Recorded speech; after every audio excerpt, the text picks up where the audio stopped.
Hi, everybody. Joe Auriemma here on YesNetwork.com. I'm here with Dom Amore. How are you, Dom? How's everything been? Good, Joe. Not too bad. Nice day for baseball here. Beautiful day for baseball, and another thing that's beautiful is the race that's going on in the AL East.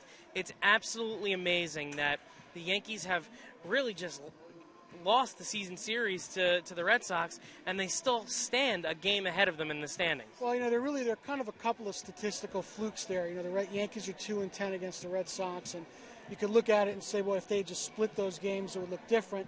The Red Sox started the season 2-10, and if they had just split those first 12 games, then they would be in a good place. So there are a couple of statistical flukes, but the thing that's been amazing about this is how consistent both teams have been, and just how neck and neck they've been. They haven't been separated by more than a couple of games, really, since April. And you cover both teams, so you see the unbelievable play out of just certain players. The year that Agon's having, Adrian Gonzalez and Dustin Pedroia and Jacoby Ellsbury, and on this side of the coin, Curtis Granderson is having an all-time year as a Yankee center fielder. Yeah, it is. One of the things that's almost kind of scary about both teams is that really nobody's really doing anything out of the ordinary. When you look at the Yankees, Granderson, he's probably having his best year, but he's had years close to this before, his last year in Detroit. Teixeira's not having a great year for average. Cano's having maybe a Cano year. But for the most part, nobody's really overachieving. And even on the Red Sox side, if anything, as good a year as Gonzalez is having, which is expected, Crawford hasn't really given him much yet. And that could be a big factor down the race. One thing a lot of these guys who've come to these teams from non-contending teams learn, when a race is this close, the only thing that really matters is what you do from here on.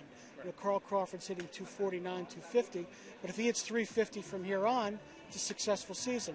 You saw that with Derek Jeter. It really doesn't matter what he hit before July 4th. He's hitting 330 since then, and really that's what the season is. And really the story has been both pitching staffs. It's interesting to see because the Red Sox might not have the depth in the starting rotation that the Yankees have, but they really have a better 1-2 punch at the top of their rotation. Really, Lester and Beckett, they can't ask for anything more, and Lackey has been very good for them lately. Yeah, Lackey's a guy with a lot of experience, and, as your number 3 guy, he's not bad, and if they're ever able to get Buchholz back, where Lackey's your number 4, then their rotation will clearly be better. The one thing that surprised me a little bit about the season is the league is not as strong top to bottom as I thought it would be. I thought Baltimore might be better this year, or Toronto, this team, Oakland, Seattle. They're really not. And that's allowed, I think that's probably helped the Yankees a little bit because a lot of pitchers who are question marks coming into the season have been able to accumulate a lot of quality starts and wins against those teams. What's going to define it, the Yankees are going to have to play better head-to-head against the Red Sox. There's no question about that. And whether their pitchers can pitch better, last deeper into games against the relentless Red Sox lineup, that's what has to change when they play them again later this season and in October. Yeah, you look at CC Sabathia, who's 17-7 on the year. He's 0-4 against the Red Sox with the 7.20 ERA. That is something that's going to need to change. The big man needs to come up in big situations and turn this series around. It's going to need to change, and if I were a guessing man, I would guess that it will. He's a left-handed pitcher, and they have a lot of left-handed hitters, so that really should be a good matchup for him. But again, but they're a lineup that's unforgiving, and if you're not razor sharp and on top of your game, even if you have his kind of ability, you're not going to get by like he might get by against lesser lineups. Big series coming up next week in Fenway Park.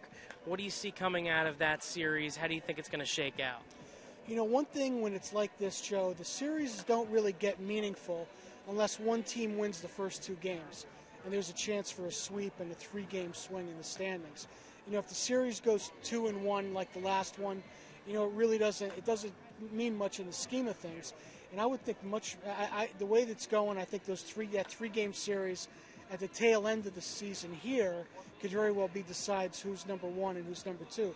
I'll tell you, if this were 1978 and there were no wild card, you'd really see some fireworks in these series. All right, so what can we expect from reading Dom Amore at the Hartford Courant? Well, I do a Sunday column on baseball. It's largely Connecticut-centric. It's also Yankee Red Sox-centric. I'll be doing that through the end of the season. So I'd be looking for that. And of course, current.com. That's COURANT.com. You can always find our baseball stuff there. All right. Well, that's Dom Amore. I'm Joe Auriemma saying we'll see you next time on YesNetwork.com.